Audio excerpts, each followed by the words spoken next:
pasando, y ya desde mucho tiempo, hace muchos siglos, cada cierto tiempo aparece algún tipo de noticia, se va a acabar el mundo en tal fecha, y que el calendario de los mayas, y que lo que dijo Nostradamus, y que las lunas rojas, y que las lunas rosadas, y que el eclipse, y se ponen fechas, y la gente está pendiente. Nuestra mayor fuente, la segura, la cierta, para conocer los eventos del fin, es la palabra de Dios. Nosotros, más que vivir de especulaciones, nosotros debemos vivir de lo que enseña la palabra y tener paz en lo que enseña la palabra, sabiendo esto, que Dios no nos ha preparado para destrucción, sino que Él envió a su Hijo para redimirnos, para que fuésemos salvos y para que vivamos eternamente con Él. Eso no suena a destrucción. Y veíamos la semana pasada, les quiero preguntar, ¿qué evento vimos la semana pasada? El rapto. Aquí hacemos la ola. El rapto. Quedó el tema del rapto la semana pasada y nosotros veíamos, ahí voy, yo creo que ni prendido está. Me voy superando con el paso de la semana. Ya lo prendí. Pero la culpa es de Johnny. Ok. Decíamos la semana pasada que los eventos, ¿cuál es el orden de los eventos finales? Comienzan a generarse con la primera venida, el nacimiento de Jesús, su ministerio, sigue su muerte y resurrección. Luego en ellos encontramos el nacimiento de la iglesia que el Señor había anunciado en el Evangelio de Mateo, el capítulo 16. Y luego vemos que se nos anuncia en el Nuevo Testamento, en una combinación con lo que ya anunciaba el Antiguo Testamento, cómo sería el fin de todas las cosas. Y dentro de esa larga lista de eventos, nosotros veíamos en Mateo 24, en Lucas 21, en Marcos 13, por mencionar algunos textos, veíamos una lista de señales. Y que el Señor les decía a sus discípulos, va a haber guerras y rumores de guerras, terremotos, pestilencias, hambres, se levantará nación contra nación, reino contra reino. Y Él les dijo, pero todavía no será el fin. O sea que todavía tenían que pasar. Esas señales serán como los dolores de una mujer que está de parto. Porque siempre ha habido terremotos, siempre ha habido guerras, pero la característica de acercarse al fin es que estas señales van a ser con mayor frecuencia y más intensas, ¿no? Y es nosotros lo que estamos viendo. Ayer veía una gráfica de no sé qué, una página en un idioma que no era inglés, entonces yo no puedo leer qué idioma era, pero una página de estas científicas que van avanzando sobre la condición geológica de la Tierra, qué sé yo, y mencionaba que en el mundo actualmente hay 50 volcanes activos, repartidos en el mundo. Y luego pone la otra cantidad de volcanes que están en movimiento, que no están dormidos, como dice uno, pero hay unos que están activos, cuando habla de activos que están en algún proceso de erupción, hablando de 50, ¿no? Entonces, a eso se refería el Señor, que las señales irían en aumento y serían más fuertes, así como los dolores de una mujer de rapto. Luego decíamos que esas señales seguirán dándose y seguirán aumentando, y la segunda carta de Pablo a Timoteo nos habla ya no de las señales físicas, de los eventos climatológicos o de las situaciones sociales tales como las guerras o la economía, sino que Pablo le escribe a Timoteo acerca del carácter de las personas, de cómo serían las personas en el tiempo del fin. Y es tremenda, es una lista terrible. Si usted no la ha leído en la segunda carta de Pablo a Timoteo, capítulo 3, se ve esta lista de las características de las personas de los tiempos del fin. Entonces, nosotros decíamos la semana pasada que esas señales seguirán, pero que hay un evento que va a irrumpir y que tiene que ver con la iglesia. Y decíamos, ese evento se conoce como el rapto de la iglesia. Que ese todavía no es la segunda venida ni es el fin. y que el rapto de la iglesia consiste en... ¿En qué consiste el rapto de la iglesia?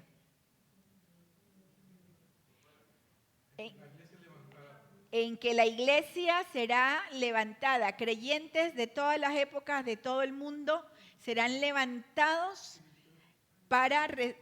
y que Jesús descenderá en el aire, en las nubes. Decíamos, por eso no es la segunda venida. Sí, eso está claro. Por eso no es la segunda venida, porque la segunda venida se habla en Apocalipsis que el Señor, y en Zacarías, que el Señor vendrá y pondrá sus pies sobre el monte de los olivos. Está hablando físicamente de la tierra. El rapto es la iglesia y Pablo les decía a los tesalonicenses, no lloren como que no hay esperanza, porque los muertos en Cristo resucitarán primero. Luego los que hayamos quedado, los que estemos vivos, les seguiremos y seremos transformados en el aire en un abrir y cerrar de ojos. Eso también está en 1 Corintios capítulo 15. Ese evento es el evento conocido como el rapto o el arrebatamiento de la iglesia. Entonces, el rapto ocurre. Vamos a decir que ocurrió el rapto. La vida sigue aquí en la tierra. No sabemos cómo las naciones van a explicar la desaparición repentina de millones y millones y millones de personas. Habrá muchos que seguramente recordarán las enseñanzas y estas predicaciones y todas las películas y toda la serie de libros de lo que, no sé si alguna vez leyeron una serie de libros que se llama Dejados Atrás, que salieron hasta unas películas, estoy hablando de los años 80, no sé, y 90. Y era una serie de como de 11, 12 libros, novelado todos los eventos del fin. Y mi mamá se leyó toda esa serie de libros y luego veía las películas y toda emocionada por los eventos del fin. La vida va a seguir después del rapto. ¿Cómo se explicarán las naciones? Habrá mucha gente que va a conocer al Señor en aquel tiempo, pero va a ser un tiempo muy complicado. El tiempo que sigue al rapto es el que en la Biblia nosotros vamos a conocer con varios nombres, pero que el nombre con el que más se conoce o se estudia ya cuando estudiamos la Biblia es el periodo de la Gran Tribulación. Entonces, la Gran Tribulación antecede, o es justamente antes ya de esa segunda venida. Y hoy quiero que hablemos de la Gran Tribulación porque es un tiempo muy importante en el estudio de los eventos por venir. Y hay muchas personas, aún creyentes, que le tienen miedo a la tribulación, que le tienen miedo a todas estas cosas, a todo lo que va a pasar. Y entonces uno escucha creyentes que discuten y que dicen, yo no me voy a dejar poner la marca de la bestia. Y la marca de la bestia es tal, entonces es tal fulano, y van poniendo nombre, y van... Lo cierto es que para los que creemos que el rapto será antes de la gran tribulación, no importa quién sea la bestia, ni cómo sea la marca, pero sí va a ser un tiempo muy complicado. Vamos a ver qué es la gran tribulación. Antes de entrar al texto bíblico y de ver lo que nos enseña, hay aquí quiero hacer una acotación. No sabemos exactamente, la Biblia no nos da una fecha para decir, bueno, el rapto es hoy, domingo a las 4 de la tarde, la gran tribulación comienza mañana, lunes a las 5 de la tarde. La Biblia no nos da específicamente. Puede ser que la gran tribulación comience enseguida, puede ser que pase un tiempo antes de que comience la gran tribulación. Las condiciones difíciles van a seguir. Pero cuando se habla de gran tribulación, no hablamos solo de las señales que mencionábamos, de que guerras, rumores de guerra, no estamos hablando de eso, estamos hablando de un periodo específico, déjame ver si lo tengo definido, si no, quedo inventando. Sí lo tengo definido, pero no me quiero saltar uno. La gran tribulación es un evento futuro, descrito en la Biblia como un tiempo de aflicción, el cual no ha habido jamás en la tierra. todo Apocalipsis 6, del capítulo 6 al capítulo 19, trata de la gran tribulación. Aparte de otros textos en el Nuevo Testamento y en el Antiguo Testamento, que no nos vamos a meter en, porque hoy no terminaríamos hoy, y tal vez sería mucha información para una sola enseñanza. Pero recuerden, la gran tribulación es un evento futuro que dura 7 años o que durará 7 años. Por eso decíamos, puede ser que comience inmediatamente después del rapto, así como puede ser que pase un tiempo, la Biblia no especifica cuándo se dé inicio a ese periodo de la gran tribulación, pero sí dice la Biblia cómo se va a iniciar ese periodo de 7 años. Ahora, vamos a ir al texto bíblico, nos van a poner en pantalla, vamos a leer juntos, todo el mundo en pantalla. Vamos a leer juntos Marcos capítulo 13. Por eso hoy perdoné leer Segunda de Pedro, pero vamos a leer Marcos capítulo 13, comenzando Marcos 13. Vamos a leer Marcos el capítulo 13. Creo que tiene la Nueva Traducción Viviente. Y Marcos 13 lo hemos visto en algunas otras de estas enseñanzas este mes. Y este es el mismo evento, el momento que registra Lucas 21 y Mateo 24, cuando el Señor va con sus discípulos, pasa la entrada triunfal, la última semana de vida de Jesús antes de la crucifixión, y él sale del templo y los discípulos le dijeron, mira, qué edificio estos edificios. Ese es el momento en el que el Señor les narra las señales y los acontecimientos del fin. Entonces vamos a leer juntos a medida que vaya saliendo en pantalla. Si usted lo tiene en su teléfono puede buscarlo, o lo tiene en papel también lo puede hacer, pero que sea la NTV para que no quedemos leyendo cada uno una versión diferente. Leamos juntos ahora. Cuando Jesús salía del templo ese día, uno de sus discípulos le dijo, Maestro, mira estos magníficos edificios, observa las impresionantes piedras en los muros. Jesús respondió, sí, mira estos grandes edificios, pero serán demolidos por completo, no quedará ni una sola piedra sobre otra. Más tarde Jesús se sentó en el monte de los Olivos, al otro lado del valle del templo. Pedro, Santiago, Juan y Andrés se le acercaron en privado y le preguntaron, dinos, ¿cuándo sucederá todo eso? ¿Qué señal nos indicará que esas cosas están por cumplirse? Jesús contestó, no dejen que nadie los engañe. Porque muchos vendrán en mi nombre y afirmarán, yo soy el Mesías, engañarán a muchos. Y ustedes oirán de guerras y de amenazas de guerras, pero no se dejen llevar por el pánico. Es verdad, esas cosas deben suceder, pero el fin no vendrá inmediatamente después. Una nación entrará en guerra contra otra, un reino con otro reino. Habrá terremotos en muchas partes del mundo y también hambres, pero eso es solo el comienzo de los dolores del parto, luego vendrán más. Cuando esas cosas comiencen a suceder, tengan cuidado, los entregarán a los tribunales y los golpearán en las sinagogas.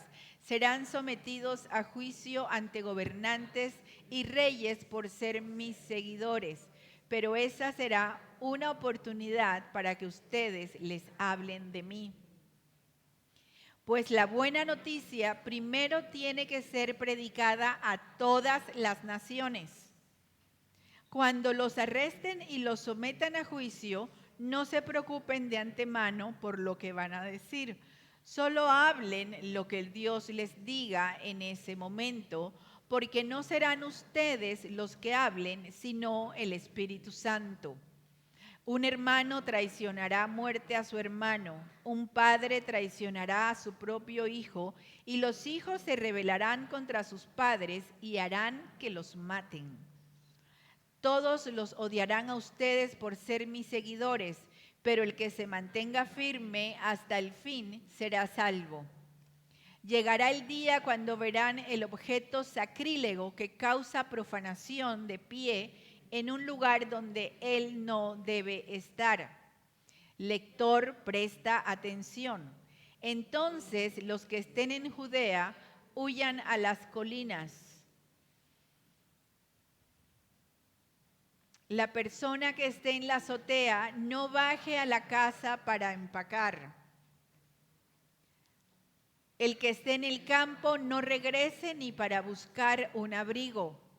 Qué terribles serán esos días para las mujeres embarazadas y para las madres que amamantan. Y oren para que la huida no sea en invierno, pues habrá más angustia en esos días que en cualquier otro momento desde que Dios creó al mundo, y jamás habrá una angustia tan grande. De hecho, a menos que el Señor acorte ese tiempo de calamidad, ni una sola persona sobrevivirá, pero por el bien de los elegidos, Él ha acortado esos días. Entonces, si alguien les dice, miren, aquí está el Mesías, o allí está, no lo crean. Pues se levantarán falsos mesías y falsos profetas, y realizarán señales y milagros para engañar, de ser posible, aún a los elegidos de Dios. Tengan cuidado, les he advertido esto de antemano. En ese tiempo, después de la angustia de esos días, el sol se oscurecerá, la luna no dará luz, las estrellas caerán del cielo y los poderes de los cielos serán sacudidos. Entonces todos verán al Hijo del Hombre venir en las nubes con gran poder y gloria. Y Él enviará a sus ángeles para que reúnan a los elegidos de todas partes del mundo, desde los extremos más lejanos de la tierra y del cielo. Ahora aprendan una lección de la higuera. Cuando las ramas echan brotes y comienzan a salir las hojas, ustedes saben que el verano se acerca. De la misma manera, cuando vean que suceden todas estas cosas, sabrán que su regreso está muy cerca, a las puertas. Les digo la verdad, no pasará esta generación hasta que todas estas cosas sucedan. El cielo y la tierra desaparecerán, pero mis palabras no desaparecerán jamás. Sin embargo, nadie sabe el día ni la hora en que sucederán esas cosas, ni siquiera los ángeles en el cielo, ni el propio Hijo. Solo el Padre lo sabe. Y ya que ustedes tampoco saben cuándo llegará ese tiempo, manténganse en guardia, estén alerta. La venida del Hijo del Hombre puede ilustrarse mediante la historia de un hombre que tenía que emprender un largo viaje. Cuando salió de casa, dio instrucciones a cada uno de sus esclavos sobre el trabajo que debía hacer y le dijo al portero que esperara su regreso. Ustedes también deben estar alertas, pues no saben cuándo regresará el amo de la casa, si en la tarde, a medianoche, durante la madrugada o al amanecer. Que no los encuentre dormidos cuando llegue sin previo aviso. Les digo a ustedes lo que digo a todos: manténganse despiertos esperándolo a Él. Marcos 13. ¿Desde cuándo no leían todo el capítulo 13 de Marcos? Ahora, decía yo que la gran tribulación Es este evento que será de carácter mundial, lo que significa que abarcará a todas las naciones. El Señor en Marcos 13 les da el repaso de todo lo que iba a acontecer con respecto a los últimos tiempos a partir de la destrucción del templo. Él comienza diciéndoles, esto que ven aquí no será, sino que caerá y no quedará piedra sobre piedra. Y comienza a narrar, a veces uno lo lee y suena como ¿cuándo será? ¿De qué está hablando? ¿Qué? Lo que pasa es que él va haciendo una reflexión o les va hablando de manera sencilla, sin poner fecha, pero en un orden de los eventos que comienzan con la destrucción del templo. Quiere decir que los eventos que narra Jesús, que describe Jesús, comenzaron a darse a partir del año 70, cuando los romanos destruyeron Jerusalén y destruyeron el templo. Y ese templo no quedó piedra sobre piedra, tal como había anunciado Jesús. Y luego a partir de ahí va describiendo las situaciones, el carácter, las persecuciones que sufrirían los que creen en él, y hasta llegar al punto en que habla ya de la aflicción y el tiempo de angustia, dice, como no ha habido ni habrá nunca sobre la tierra. Ese tiempo de angustia que no ha habido ni habrá sobre la tierra es lo que se conoce en el estudio de las Escrituras como el periodo de la gran tribulación, y que lo podemos encontrar. Yo les invito a marcar en sus Biblias, o si escriben, o en sus notas de su teléfono, pasajes para leer Daniel capítulo 9 del 24 al 27. No me voy a extender con cada detalle porque es mucha información, pero sí vamos a ver que hay un orden en los eventos y habla de un periodo de 7 años que corresponde con la semana 70 de Daniel 9:27. Daniel 9:27 dice, y él hará un pacto firme con muchos por una semana, pero a la mitad de la semana pondrá fin al sacrificio y a la ofrenda de cereal. Sobre el ala de abominaciones vendrá el desolador hasta que una destrucción completa, la que está decretada, sea derramada sobre el desolador. Y uno dice, ¿qué dice? ¿Cómo?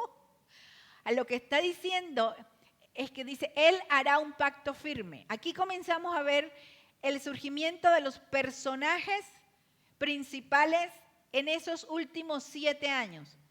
Y por eso les decía, hay que leerlo en conjunto con Apocalipsis, desde el capítulo 6 al capítulo 19, que nos va poniendo quiénes son estos personajes y quién es este personaje que hace un pacto y hace un pacto por 7 años con el pueblo de Israel y con otras naciones que se integran.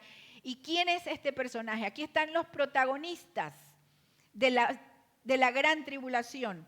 La Biblia habla de la bestia que sube del mar, de la bestia que sube de la tierra, del falso profeta, habla del anticristo y habla del dragón. Entonces uno ya se queda como, Erika, te metiste en Juego de Tronos. Aquí hay algo extraño, hablando de dragones. Estoy hablando de lo que dice Apocalipsis. La Biblia dice que habrá un personaje al cual se le describe como el anticristo, como aquel enviado por Satanás, aquel investido con toda la maldad de Satanás, y que esa persona será un líder mundial. Ese es ustedes ven en todo, está esparcido en toda la cultura popular de los últimos siglos hablar del anticristo. Y les decía, a veces que la gente dice, será este, suma el nombre, esta persona es. Y cada generación, a lo largo de la historia, en cada generación han surgido personajes que llenan el perfil de lo que va a ser el anticristo. Porque Daniel lo describe como una persona sin piedad, pagado de sí mismo, asesino, que busca la adoración para sí mismo. Entonces uno comienza a decir, pero la gente en el tiempo de la Segunda Guerra pensaba que era Hitler. La gente en el tiempo del Imperio Romano pensaba que era Nerón. Y así usted va a escuchar que a lo largo de la historia ha habido personajes que surgen y dicen, no, eres Stalin, es tal fulano, que te dicen, este es porque este es el que tiene estas características. Sin embargo, la Biblia menciona la aparición para que venga el anticristo tienen que haber pasado las cosas anteriores, las señales del fin, el rapto de la iglesia, y tiene que llegar el mundo a un punto de destrucción y de... Yo no sé si vemos las noticias todos los días, hay una amenaza que se cierne cada día sobre el colapso económico, sobre cuál de las grandes naciones poderosas apretará el botón para una guerra nuclear, un ataque nuclear, cuándo será el día que estos 50 volcanes se pondrán de acuerdo y harán erupción todos juntos, cuándo será el día que Yellowstone, están esperando el de Yellowstone, el supervolcán, cuándo será. Esto es todos los días. Vivimos en un bombardeo de información catastrófica. Y hay quienes, yo decía la primera semana, hay quienes se van a los extremos o viven atemorizados por el futuro y buscando noticias y viendo qué va a pasar y con miedo a que le pase. Y hay quienes viven en otro extremo, total. Whatever. Si va a pasar, que pase. El problema es que la iglesia del Señor no puede vivir en ninguno de esos dos extremos. Nosotros no podemos vivir con el miedo de que cayó, miren, ahí va una cosa roja que viene cayendo del cielo. Es una señal, es una señal. Vamos a ver qué pasó. No podemos vivir así. Tampoco podemos vivir y decir, bueno, vamos a disfrutar la vida que el Señor nos da porque total, Él va a venir. La iglesia tiene que estar en el centro de una manera equilibrada, haciendo lo que dice Marcos que le dijo el Señor cuando se fue a los trabajadores. Dice, Él asignó a cada uno las tareas que tenía que hacer. Nosotros tenemos que seguir viviendo para Dios, siendo luz y sal de esta tierra y predicando este evangelio. ¿Cómo van a creer, dice Pablo, si no hay quien les predique? ¿Cómo tu familia va a creer en el Señor si no le hablas del Señor? Si no oramos por ellos. ¿Cómo nuestros vecinos, nuestros familiares, nuestros compañeros de trabajo? A veces pasa el tiempo y las personas que nos rodean ni siquiera saben que somos cristianos. Entonces hay que marcar una diferencia en ninguno de los dos extremos. Lo que está diciendo es que el anticristo, ese personaje, va a ser un pacto, un convenio por 7 años para garantizarle a Israel, sobre todo, y con el Medio Oriente, paz, un pacto por 7 años. A eso se refiere cuando dice hará un pacto por una semana. Esa semana se refiere a 7 años. Para que hagan un pacto, primero para que este hombre surja como la gran solución, la gran voz para arreglar los problemas. Imagínense el nivel de problemas en que tiene que estar el mundo para que surja alguien y la gente les diga, ok, tú encárgate, te damos a ti todo, nos ponemos a tu disposición, te damos todo lo que necesites y vamos a seguir tus directrices, pero haz algo con este mundo que ya no se puede vivir. Hace unos años, un funcionario de Estados Unidos de alto nivel daba una entrevista y escribía, estamos viviendo tiempos terribles y cada vez va a ser peor, esto ya no se aguanta. Dijo, estamos llegando al punto en que necesitamos un hombre. Estoy hablando de los años 50, que dijo esto, 1950. Necesitamos un hombre, no importa quién sea. No importa si sea un ángel, si sea Dios o si sea el diablo. Pero que venga y que arregle. Si esa persona viene, aparece, le vamos a seguir. Estoy hablando de, imagínense, décadas atrás. Y el mundo no estaba a como está ahora. El mundo estaba bajo la amenaza de la Guerra Fría, del asunto nuclear, pero como está ahora. Señores, ¿usted ha visto la violencia que hay en la calle? Cómo la gente se golpea y saca bates y lo que sea y piedras y se da en la cabeza por una infracción de tránsito, por hacer la fila, porque no le dieron el ketchup en el que estaba pidiendo. Es un nivel de reacción, de reactividad, de agresividad. La gente está, por un lado, en el punto de mírame y no me toques, y por otro lado, en una angustia existencial tremenda, tremenda. Estos días leía un tuit de un cantante español que me van a decir que ninguno de ustedes conoce porque ustedes no oyen música que no sea Hillsong. Pero bueno, por si acaso habrá alguno que alguna vez en su vida pasada escuchó a Alejandro Sanz. Ya, ay, sí.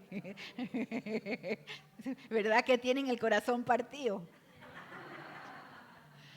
En estos días escribió, hace 2 días, algo así, escribió y me impresionó porque decía, no estoy bien, no me siento bien.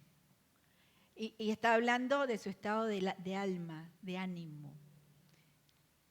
Y era un mensaje bastante larguito, pero el centro era, no estoy bien, no me siento bien. El ser humano sin Dios no está bien.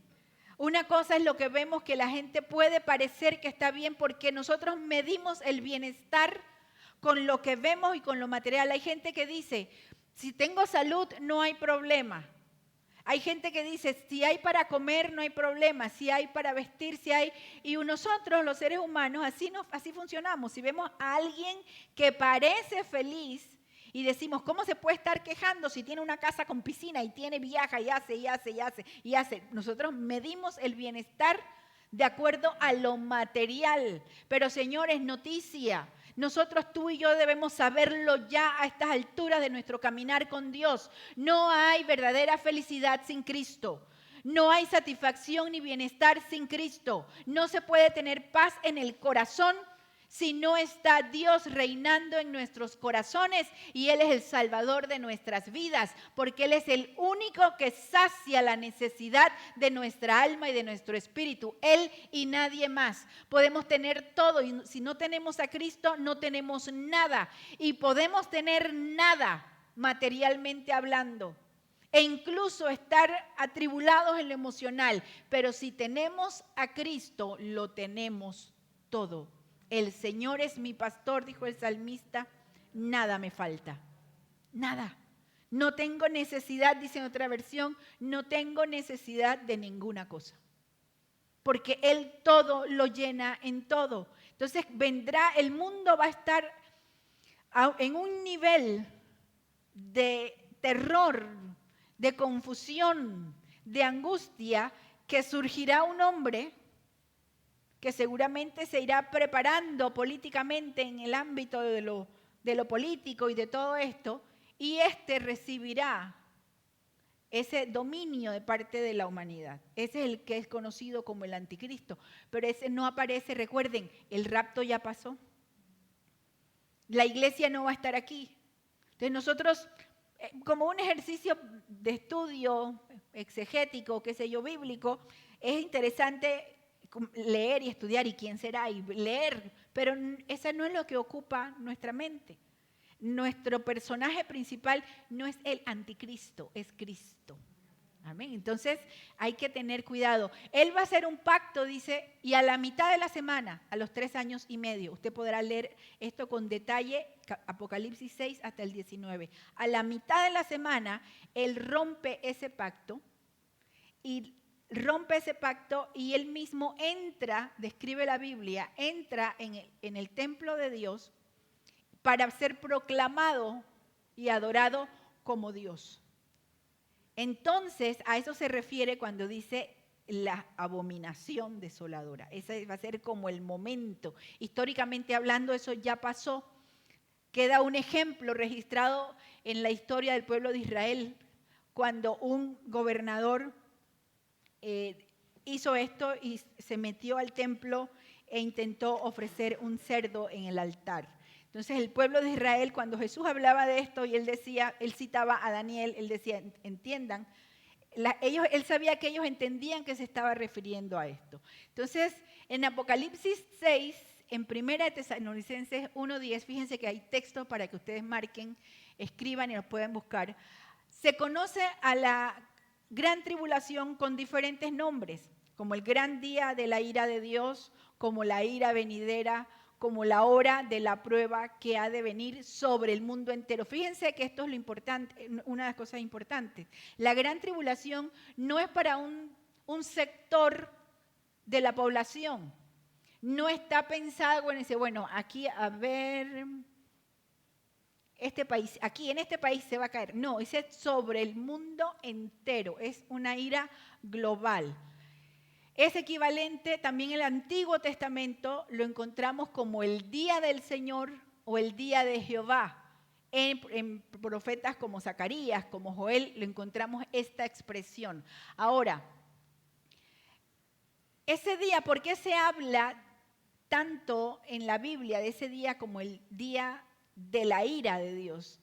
Es porque aquí, fíjense, tanto de la ira como de las bendiciones inherentes al regreso de Jesús. Aquí tenemos que volver una de las enseñanzas en que más insisto yo a lo largo de toda mi vida predicando el Evangelio o enseñando la palabra. Desde que tengo 14 años, eso me lleva a indicarles o a recordarles que el próximo mes cumplo años. Llegamos a los 60, señores y señoras. ¡Wow!, dice Erika. En todos estos años de predicar el Evangelio, siempre hago énfasis, o me gusta hacer énfasis en algo. Tenemos que conocer a Dios y tenemos que conocer el carácter de Dios. Si nosotros entendemos el carácter de Dios, es mucho más sencillo transitar por esta vida entendiendo que Dios es bueno, que para siempre es su misericordia. Que no se trata solo de que lo cantamos, sino lo que dice la palabra acerca de Dios. Siempre decimos, no encontramos en la Biblia una definición que diga Dios, dos puntos, es este ser. Toda la Biblia lo que va haciendo es que nos va describiendo características del carácter, la naturaleza, de la personalidad de Dios para que nosotros podamos conocerle. Entonces se nos presenta que Dios es bueno, se nos presenta que Dios es fiel, que Dios es misericordioso. Nos dice la Biblia que Dios es santo, santo, santo. La Biblia nos habla acerca de los atributos y del carácter de Dios. Esto nos lleva, me recuerda o me ubica un poco en el libro de Job. Cuando parte del problema, los que no han leído Job, Job era un hombre justo que le cayó una cosa detrás de la otra. No sé si han tenido así. Yo ayer oraba, yo por eso les decía que esta mañana se estaba proyectando, que yo oraba y digo, Señor, es que este año 2023 ha sido una complicación detrás de la otra. Estoy casi como Job y me dio una risa a mí misma. Porque yo no he pasado ni así, porque es que yo soy dramática, ¿no? Así que yo tengo... Porque hay temporadas en la vida que parece que todo se complica y sale una cosa y viene otra y uno dice, ¡qué barbaridad! ¿Cómo es posible? Cuando Job vivió sus tragedias, parte del problema no solo de Job y de sus amigos es que ellos realmente no entendían el carácter de Dios. No entendían la naturaleza de Dios. Entonces les era fácil atribuirle a Dios cosas que no estaban o no están en la naturaleza o el carácter de Dios. Por ejemplo, no está en la naturaleza de Dios hacernos mal, porque Dios no es malo por naturaleza. Malo nosotros, malo el diablo, pero Dios no es malo. No tiene, cuando hablamos de malo, hablamos de la maldad. La maldad siempre viene o nace de la intención de hacer daño, la intención de destruir. Eso es la maldad. Nace en la intención. Entonces Dios no tiene siquiera la intención de ser malo. Dice la Biblia, Dios es amor. Y parte de nuestra naturaleza humana decide con qué atributos de Dios quedarse y con cuáles no. Nosotros pensamos que podemos escoger. y decimos, ay, sí, es que a mí me gusta que Dios es amor. A mí me gusta que Dios es misericordioso. A mí me gusta que Dios es proveedor. A mí me gusta que Dios es sanador. Ay, qué lindas las misericordias de Dios cada mañana. Qué bueno que Dios es fiel. Cuando nos vamos acercando a la parte donde dice Jesús, sean santos como vuestro Padre Celestial es santo, ya hay ahí un poquito de... Bueno, es que eso de santo me suena como a fanatismo. Es que ustedes son muy fanáticos. Es que eso de santo, pues allá, los que tienen esa cosita aquí arriba y todo. Pero yo creo que Dios nos entiende. Entonces tenemos nuestra propia versión de la empatía divina y pensamos que es que Dios es empático porque Dios me entiende y Él sabe que a veces se me va el avión. Él sabe que a veces no puedo con esto. Él sabe que la tentación es muy grande. Sí, Él sabe. Pero ya comenzamos a sacarle el cuerpo a aquellas características de Dios que no nos gustan. Y cuando decimos, Dios es justo, pensamos que bueno, que sea justo para darme lo que yo quiero. Porque yo me lo merezco. Distorsionamos el concepto de la justicia de Dios. Cuando la Biblia habla acerca de la manifestación de la ira de Dios, tiene que ver con dos de los atributos divinos que son incuestionables y que son inmutables, que son la santidad de Dios y la justicia de Dios. ¿A qué se refiere? A que Dios no tolera el pecado, no tolera convivir con el pecado, no tolera la rebeldía, no tolera la idolatría porque Dios es santo y no tolera la injusticia porque Dios es justo. Y desde que Dios hizo al hombre, a la mujer, al ser humano y les dio la tierra para que la administraran, para que la disfrutaran, para que vivieran en ella, se multiplicaran y tuvieran una relación con Él, y entró el pecado, el ser humano decidió irse en contra de Dios y vivir a su manera. Tanto que les gusta esa canción y es terrible lo que dice. Es vivir a mi manera. Pues ese es el problema del ser humano, que vivimos y queremos vivir a nuestra manera, cuando nosotros estamos hechos para vivir a la manera de Dios. Y Dios estableció entonces que Él es como quien dice, ok, dice Romanos capítulo 1, para que puedan anotar referencias. En Romanos capítulo 1 dice, como ellos decidieron no adorar al Creador, sino tirarse al pecado y adorar la creación, dice, Dios les permitió. O sea, como que dice, Dios hizo así y les dijo, ok. Aquí los que son papás o mamases, o abuelaces o tíotes, ¿saben aquellos momentos cuando un niño insiste en hacer y usted le enseña y le dice, no agarres eso, no metas el dedo ahí, no metas no hagas? ¿Y el niño qué hace? Uno ni lo ve porque no tiene tamaño, pero ahí va. Hacer exactamente lo que uno le ha dicho que no haga. A veces, ¿qué hacen los padres? A veces los padres se quedan así y lo dejan. Y cuando pega el grito, aquel papá le dice, ajá, ¿viste? ¿Aprendiste?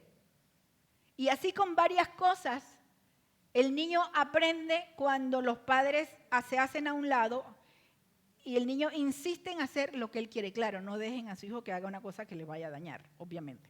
Pero es una de las maneras de ir formando que el niño, la naturaleza humana sin Dios es así, es rebelde. Nos dicen a la derecha, queremos la izquierda.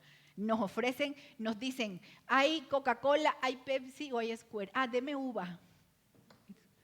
Y a veces no es por distracción, es porque es lo que yo quiero, pues. Hacen los ejemplos pequeños, ahora imagínense en los grandes. Cuando hacemos los votos para casarnos. Y hay mucha gente que no quiere hacer votos. Porque cuando dicen la salud y en la enfermedad, uno como que ya comienza a pensarlo. En la riqueza, me gusta eso de en la riqueza, pero en la pobreza. Ya uno comienza a pensar si meterse en ese lío, porque nuestra naturaleza es ir en contra. Dios ha asignado un momento, un día, en el cual Él va a ejercer justicia sobre las naciones, sobre la rebeldía del mundo, sobre el pecado, sobre la lascivia, sobre la lujuria, sobre los sobornos, sobre la injusticia de los gobiernos, sobre el oprobio, sobre todo lo que tiene que ver con la corrupción, sobre los que roban, sobre los que adulteran, sobre los que mienten, sobre aquellos que le han dicho, no quiero saber de ti, Dios, no te necesito. Las aberraciones que se están viendo en el mundo y que directamente se levantan en contra de Dios.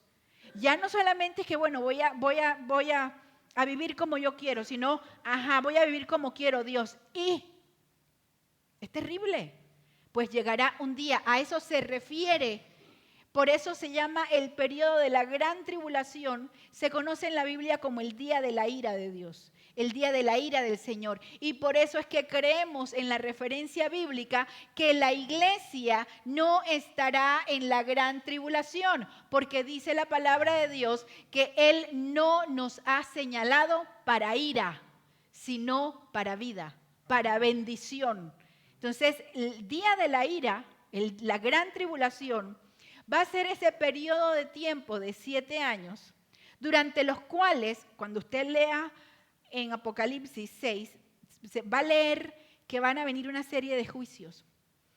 Y Juan las describe de una manera muy pictórica, muy vívida, muy simbólica, y habla de 7 sellos, de 7 trompetas, de 7 copas, y se habla de que cada uno de estos eventos es el derramamiento de la ira de Dios sobre las naciones. Y usted sabe que es interesante. Bueno, todo es interesante, y yo me voy con estos temas y quedo. ¿Sabe qué es interesante? Que Apocalipsis nos enseña que mucha gente sabrá que estos juicios vienen de parte de Dios y como un llamado al arrepentimiento.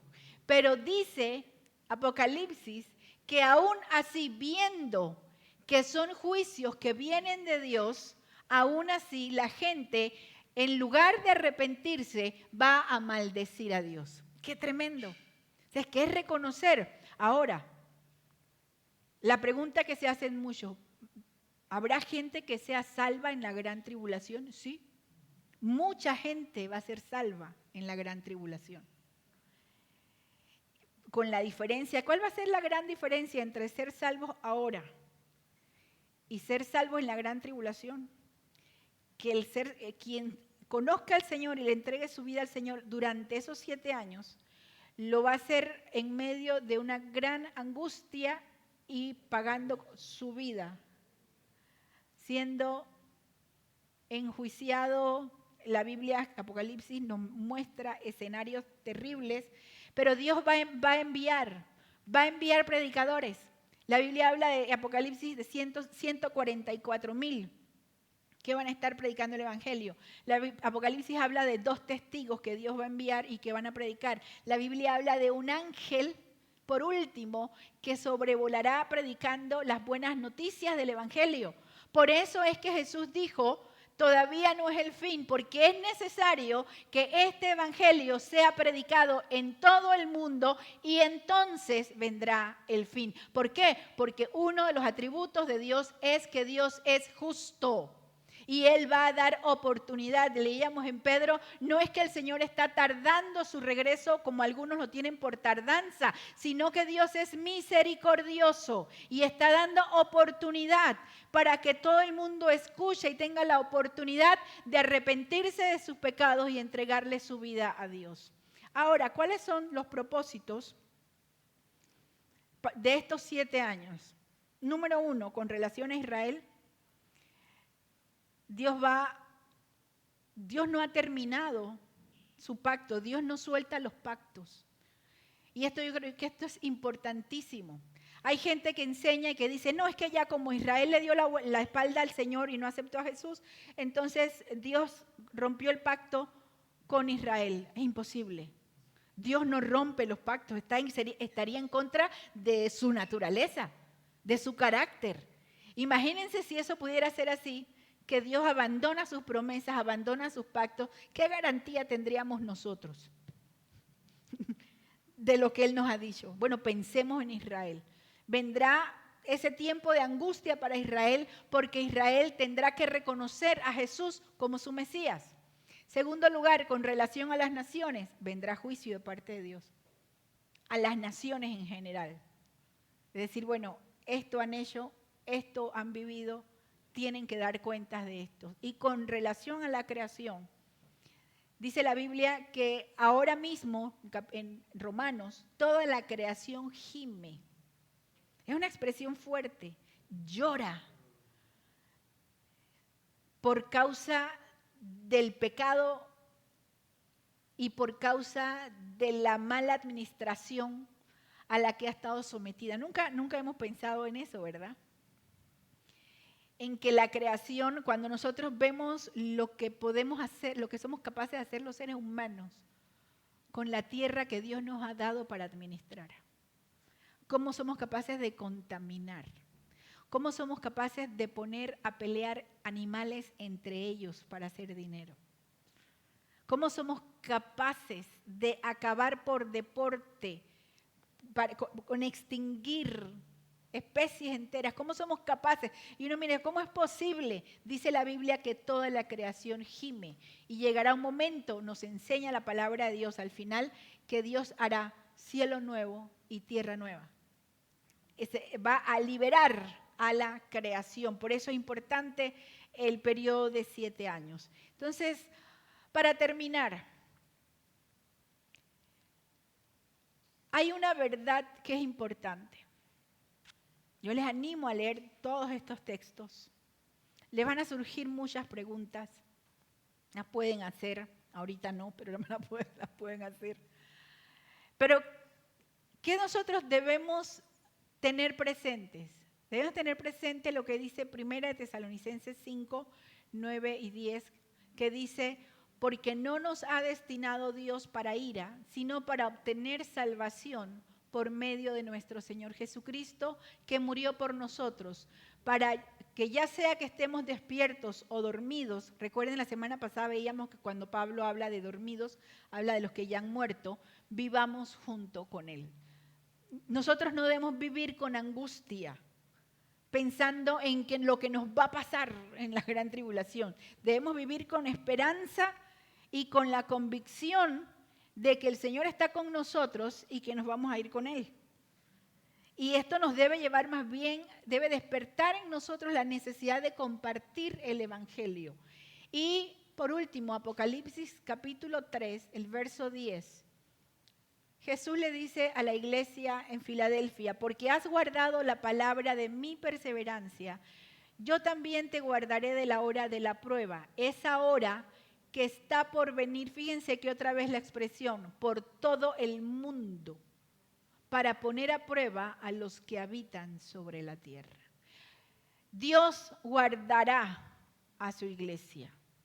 Dios te guardará de ese gran periodo terrible.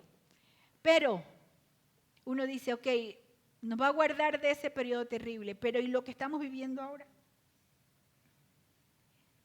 ¿Y las dificultades que estamos experimentando? ¿Y las enfermedades? ¿Y las crisis económicas? ¿Y las situaciones de familia? Mientras nosotros estamos aquí, nosotros debemos recordar, número 1, que el Señor es nuestro Dios. Número 2, que su voluntad para nuestra vida es buena, agradable y perfecta. Número 3, que Él no va a permitir en nuestra vida una prueba de tal modo que nosotros no podamos salir de ella. Y que en todas las pruebas que el Señor permita en nuestras vidas no son para hacernos daño, sino al contrario, para hacernos bien. Y que nosotros estamos llamados a vivir. Mientras el Señor viene, nosotros estamos llamados a vivir con esperanza, con fe, con alegría, compartiendo la palabra de Dios. Estamos llamados a vivir, como dice Eclesiastés, todo lo que te viniere a tu mano hacer, hazlo según tus fuerzas. ¿Qué quiere decir eso? No estamos llamados a escondernos nosotros en cuevas o en sótanos por si acaso pasa algo. No, yo no voy a hacer, porque y si viene la guerra, y si viene tal cosa, y si pasa tal cosa, mejor yo me quedo en la casa por tal cosa. Mejor yo no me arriesgo a hablarle a la gente del Señor por tal cosa. Nosotros no estamos llamados a eso. Estamos llamados a vivir una vida en abundancia, en todo lo que hacemos. Y me vas a decir, sí, pero estoy enfermo, estoy enferma, ¿sí? Se puede tener vida en abundancia en medio de la enfermedad, en medio de la adversidad, en medio de la crisis, porque la vida en abundancia ha sido puesta en nuestro interior por el Espíritu Santo de Dios, que mora en nosotros. Y dice la Biblia, Jesús dijo, de su interior saltarán ríos de agua viva. El Espíritu Santo morando en nosotros para que en medio de la tormenta tengamos paz, para que en medio de la crisis tengamos esperanza, para que en medio de la escasez podamos decirle al Señor, gracias por la escasez, gracias por la abundancia, enséñame a ser agradecido, enséñame a compartir, enséñame a entender y disfrutar el gozo de tu salvación. Pensamos que el gozo de la salvación la vamos a disfrutar en el cielo. Cuando estemos allá, vamos a ser felices al fin. Y entonces eso le da una connotación a la vida aquí, como qué terrible la vida aquí. Y cuando nosotros vivimos con esta actitud de qué terrible es la vida aquí, la vida no sirve para nada y conocemos al Señor, estamos siendo malagradecidos. Porque lo que Dios nos ha dado sobrepasa todo nuestro entendimiento. Y la fuerza que Dios nos ha dado, y la paz que Él nos da, y las salidas que Él nos provee, y la palabra que pone en nuestra boca, y la alegría que nos hace tener fuerza cada día, no la producimos nosotros, es Dios en nosotros por amor, porque Dios nos ama. ¿Cómo vamos a vivir nuestra vida mientras el Señor viene? Pablo dice, hay que vivir santa y piadosamente, siendo justos, viviendo para Dios, cuidando nuestro testimonio, guardando nuestro cuerpo del pecado, porque la Biblia dice que nuestro cuerpo es templo del Espíritu Santo de Dios, administrando bien lo que Él ha puesto en nuestras manos, siendo ejemplo para aquellos que no conocen al Señor, teniendo el impulso de no solo vivir para nosotros, entre nosotros, con nosotros, sino decir, hay gente que necesita a Cristo, compartir de lo que el Señor nos ha dado y que esa sea entonces la forma en que nosotros podemos aplicar Marcos 13, cuando dice al final, estén atentos, estén alertas, porque esto es como el señor de la casa que se fue y va a regresar. Pero mientras se fue, le dejó asignadas las tareas a todos, para que todos estemos trabajando. ¿Viene tribulación? Sí, pero antes nosotros nos vamos con el Señor. ¿Viene angustia? Sí. ¿Qué debemos hacer? Ya hay situaciones complicadas. ¿Qué debemos hacer? Vivamos para Cristo. Hay un canto muy antiguo, que no lo voy a cantar, obviamente, pero que dice, vivo por Cristo, confiando en su amor. Vivo por Cristo. Que lo que sucede ahora, en este mundo en que nos toca vivir, nos motive y nos mueva a estudiar lo que está por venir.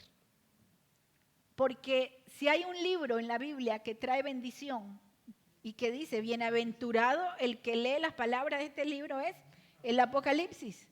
Y usted no sabe la cantidad de creyentes que no leen Apocalipsis nunca en su vida porque les da un miedo. Y ahora hay muchas ayudas para también entender las explicaciones del Apocalipsis. Algunas de estas enseñanzas las he sacado de un libro de estudio que yo escribí fue el segundo libro de estudio que escribí hace mucho tiempo, que se llama Eventos Finales. La mayoría de ustedes tiene este material porque me lo han solicitado PDF. Si usted no tiene este material y lo quiere, por favor, mándeme un chat o escríbame en un papelito y póngame, Erika, yo quiero el libro, pero me pone su correo para enviárselo, está en PDF, para que usted lo pueda estudiar. ¿Qué sigue? Aquí hay, Erika y con el pastor Hugo, aquí hay yo quiero ver al pastor Hugo que vamos a orar después de la prédica, pero estamos todavía en el momento de la prédica. Erika, ahí hay unos tratados, porque aquí vamos a comenzar a decir y hacer, a decir y hacer. Yo quiero que Erika y otras personas más ayuden están los anfitriones, que ayuden a repartir, por lo menos si alcanzan unos 2 o 3 trataditos. ¿Qué son estos trataditos? Un tratado es, dale un grupo a la hermana María, no, dale un grupo para que ella pueda repartir también. Sí, unos 2 para cada, 2 o 3, no sé, tenemos. Ahora, ¿qué es un tratado? Un tratado es una hojita donde se narra algún tipo de anécdota o de historia y que tiene el objetivo de ser evangelístico. Es para compartir el evangelio. Es para que usted vaya y le hable a una persona, le dé ese tratadito y le invite a conocer a Cristo. Porque esto es predicando y haciendo. Y esa es la oración que yo quiero que el pastor Hugo haga para terminar esta prédica, esta enseñanza de esta mañana, antes de pasar a la ofrenda y a los demás elementos de la celebración. Yo quiero pedirle que él ore por cada uno de ustedes, por cada uno de nosotros. Que el Señor ponga en ustedes, en nosotros, el impulso, el deseo, la necesidad de compartir el evangelio. Que le ponga a las personas que tienen que escucharle y que le ponga a usted el deseo, el anhelo de compartir la palabra del Señor. Pastor Hugo. Hermanos, Padre, te damos gracias, Señor, porque tu Espíritu habla a nuestros corazones. Señor, tu palabra nos enseña, tu palabra nos habla y no nos miente, nos dice las cosas tal como son.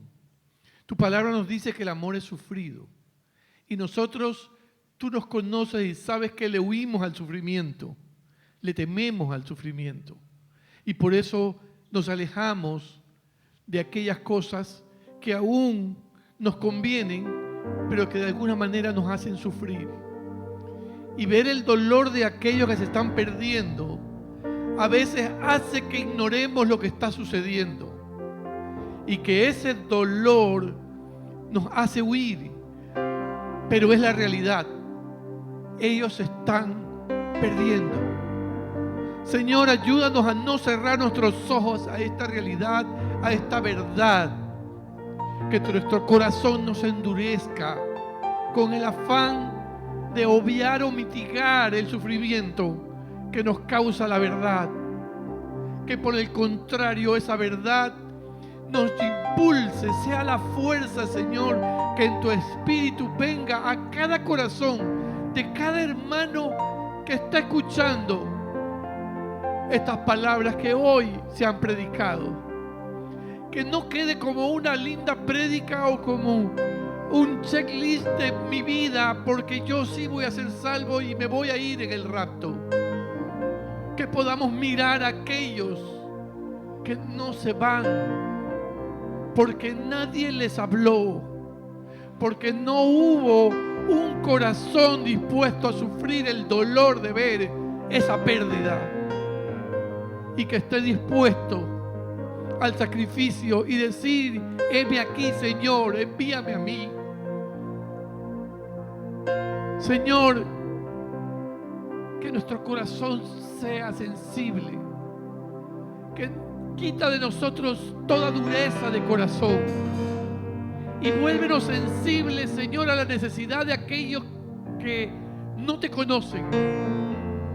No para convencerlos, porque eres tú quien convence por tu Espíritu, pero sí para hablarles en palabras y hablarles en testimonio, hablarles con nuestra vida, Señor. Señor, tócanos, No nos dejes descansar, no nos dejes entrar en pereza, no nos dejes entrar en comodidad. Señor, llámanos, aliéntanos y llévanos a compartir, y danos el valor, la fuerza, y que sea tu Espíritu guiándonos, y seamos nosotros compartiendo con aquellos que nos rodean y que no te han conocido aún. Señor, correremos el riesgo de ser rechazados, de alguna manera de ser burlados, pero no importa, el intento lo vale. Basta uno que se salve, Señor, y esa alegría del cielo llenará nuestro corazón por mucho tiempo. Señor, pon en nuestro corazón ese pensar que había en Cristo, de querer que todos sean salvos. Ese pensar y ese querer que hay en tu corazón de que todos sean salvos. Y llévanos, Señor, a compartir con decisión, con pasión, todo aquello que hemos recibido cuando aceptamos a Cristo en nuestro corazón, todo aquello que alegra nuestra alma, todo aquello que purifica nuestro ser, que los demás conozcan, que seamos una luz que se levanta, no que se esconde, como dijo Cristo, que se levanta en la mitad de la oscuridad y alumbre a todos aquellos, Señor. Que no tengamos vergüenza, desarraiga toda forma de vergüenza de nosotros. Que realmente seamos luz en medio de tanta oscuridad, para la honra y gloria de tu nombre, para que el día que nos llames nos digas: siervo bueno y fiel, en lo poco me serviste, ahora ven, entra en el gozo de tu Padre, que tiene mucho que darnos.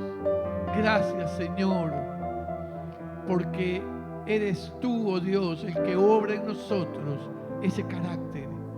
Gracias, Padre, porque eres tú el que pone en nosotros el querer como el hacer. Ahora que nosotros, Señor, seamos sensibles y caminemos escuchando la voz, esa voz que llama a sus ovejas, esa voz de nuestro pastor. Gracias, Señor. Bendito seas hoy y siempre, porque no fuimos llamados para perdición, porque no fuimos llamados para condenación, fuimos llamados para salvación, porque tu amor, tu bondad y tu misericordia, Señor, y aún tu justicia está de nuestro lado. Gracias, Padre. Gracias, Jesucristo. Gracias, Espíritu Santo. Amén. Amén. Amén, amén, amén. Qué bueno es Dios. Vamos a pasar a levantar nuestras ofrendas.